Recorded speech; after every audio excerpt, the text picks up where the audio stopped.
प्रहार में सबसे पहले बात करेंगे दिल्ली चुनाव से पहले आरोपों के दांव की।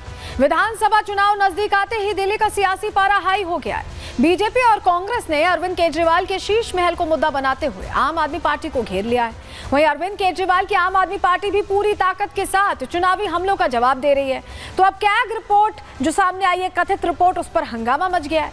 ये वही रिपोर्ट है जिसका जिक्र प्रधानमंत्री मोदी दिल्ली में अपनी परिवर्तन यात्रा के दौरान कर चुके हैं। कैग रिपोर्ट से बढ़े दिल्ली के सियासी पारे की हर तस्वीर आपको दिखाने वाले हैं। दूसरी खबर बिहार की सियासत में पीके के अध्याय से जुड़ी है।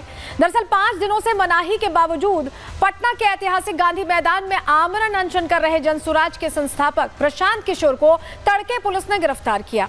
कोर्ट ले जाया गया, जमानत मिली, वो भी मुश्किल शर्तों के साथ। लेकिन इसे राजनीतिक महत्वाकांक्षा कहें या जिद, प्रशांत किशोर ने बेल बॉन्ड भरने से ही इनकार कर दिया। ऐसे में सवाल ये कि क्या ये सियासत चमकाने का तरीका है या वाकई छात्रों की हक की आवाज, बताएंगे आपको। तीसरी खबर पत्रकार की नृशंस हत्या से जुड़ी है। आज के इस दौर में निष्पक्ष पत्रकारिता करना और आप तक खबरें पहुंचाना इतना आसान नहीं है, क्योंकि छत्तीसगढ़ के बीजापुर के रहने वाले युवा पत्रकार मुकेश चंद्राकर यही कर रहे थे।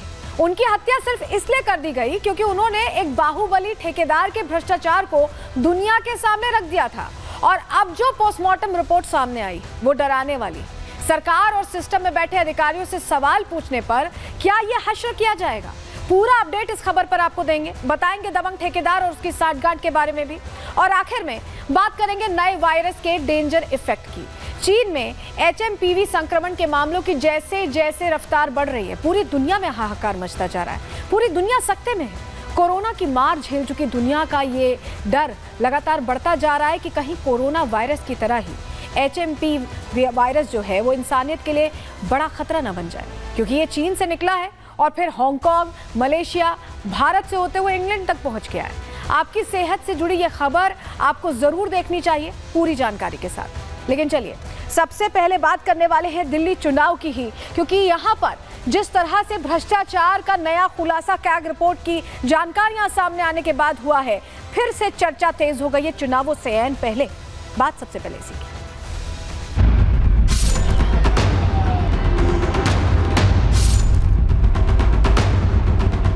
जब दिल्ली के लोग कोरोना से जूझ रहे थे, तब इन लोगों का पूरा फोकस अपना शीश महल बनवाने में था। अरविंद केजरीवाल, तुम सिर्फ दिल्ली के नहीं, तुम हर उस व्यक्ति के दोषी हो जिसने अन्ना हजारे पे भरोसा किया था। तुम हर उस व्यक्ति के दोषी हो जिससे तुमने वोट लेकर उन्हें धोखा देने का काम किया। केजरीवाल जी को ही बताना चाहिए जमुना साफ हुआ कि नहीं हुआ, बिजली का बिल क्यों आ रहा है।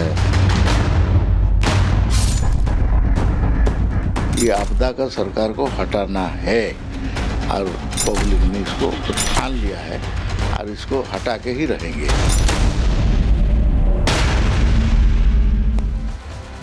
देखिए, दिल्ली में चुनाव होने वाले हैं और चुनावी तपिश यहाँ बढ़ती ठंड में बढ़ती दिखाई दे रही है। ठंड में तपिश दरअसल इसलिए हो रही है क्योंकि प्रधानमंत्री 2 रैलियों में गए और उन्होंने इन दोनों रैलियों में, परिवर्तन रैली में जिक्र किया उस बंगले का, उस आलीशान बंगले का जिसमें अरविंद केजरीवाल बतौर मुख्यमंत्री रहा करते थे।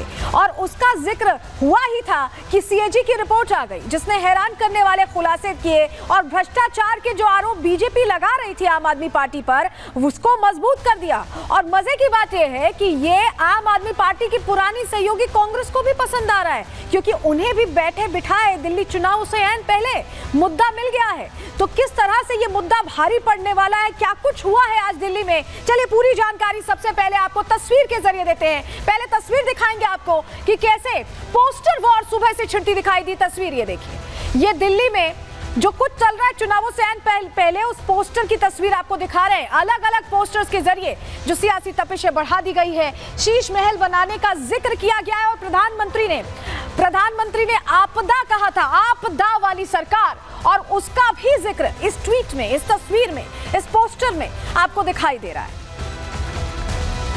तो बीजेपी ने ये पोस्टर तो जारी कर दिया, लेकिन क्या आरोप लगाए हैं, चलिए जानकारी जल्दी से आपके सामने रख रहे हैं। चुनावों से पहले सीएम के बंगले का मुद्दा फिर से गर्मा गया है। 1 साल पुराना मुद्दा है, लेकिन अब उसको चर्चा में फिर से यहाँ पर आता दिखाई दे रहा है। बीजेपी ने नया पोस्टर जारी किया, तस्वीर भी आपको दिखा रहे हैं पोस्टर की, और जारी करके हमला बोला है। कोविड में सांसों के लिए दिल्ली वाले तरस रहे थे, इस पोस्टर में ये मेंशन है, और तब करोड़ों का बंगला बना रहे थे आपदा वाले। आम आदमी पार्टी की ओर इधर इशारा है। आप संयोजक पर बीजेपी ने गंभीर आरोप लगाते हुए सवाल पूछा है।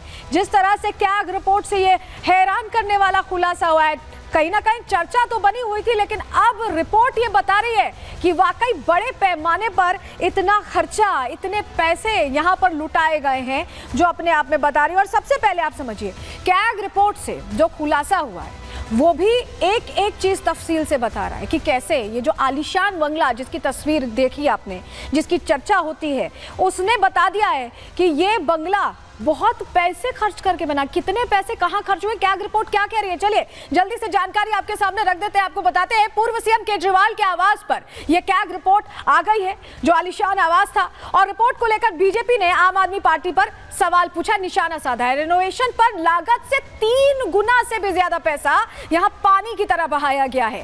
कैग जनरल गिरीश चंद्र मुर्मू की यह रिपोर्ट इस बात का जिक्र करती है, पूर्व सीएम के आवास का रेनोवेशन पीडब्ल्यूडी ने किया था।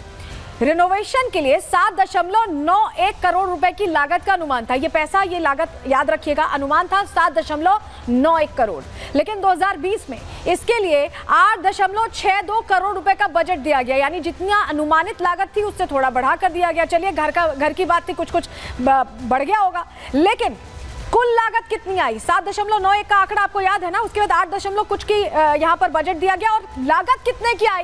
33.66 करोड़ रुपए का काम किया गया, यानी 1 गुना नहीं, 2 गुना नहीं, कई गुना यहाँ पैसे खर्च किए गए हैं। कैग रिपोर्ट का हवाला वीरेंद्र सचदेवा साहब ने दिया है, और वीरेंद्र सचदेवा जो बीजेपी के यहाँ प्रदेश अध्यक्ष है, वो सीधे सीधे कह रहे हैं कि यह रिपोर्ट आंखें खोलने वाली है, बताने वाली कि कितना पैसा पानी की तरह बहा है। सुनिए जरा। इस पूरे खेल में एक बात तो स्पष्ट हो गई, जो सीएजी रिपोर्ट में भी है, कि पीडब्ल्यूडी विभाग जो एक सरकारी एजेंसी है, वो इस पूरे बंगले में सरकारी एजेंसी के तौर पर नहीं, एक निजी संस्था के रूप में काम कर रही थी। उसने पूरी तरह से अपने आप को अरविंद केजरीवाल के चरणों में सरेंडर किया हुआ था, और जिस तरह से पीडब्ल्यूडी के अधिकारियों ने हर फाइल पे हस्ताक्षर किए हैं, ये सीधा सीधा गिव एंड टेक का मामला है। पहले एस्टीमेट पर 1 सितंबर 2020 को वर्क ऑर्डर जारी किया जाता है, जब दिल्ली कोविड की मार झेल रही थी, और उसके बाद शुरू हुआ भ्रष्टाचार का खेल फर्रुखाबादी। 1 सितंबर 2020 को वर्क ऑर्डर हुआ 7.91 करोड़। 8 जून 2021 को रसोई और लॉन्ड्री के नाम पर 1,62 लाख का वर्क ऑर्डर इशू होता है। फिर 22 अक्टूबर 2021 को बिना किसी की परमिशन लिए, बिना किसी को दिखाए, सुपर एरिया, जो बाहर आप देख रहे हैं जितनी बड़ी ये बिल्डिंग बनी है, इस सुपर एरिया की वृद्धि दिखाते हुए 9.9 करोड़ का ऑर्डर जारी कर दिया जाता है। और कोई भी वर्क ऑर्डर बिना किसी जस्टिफिकेशन के, बिना किसी अनुमति के पास कर दिए जाते हैं, जिसकी लागत 33.71 करोड़ पहुंचती है।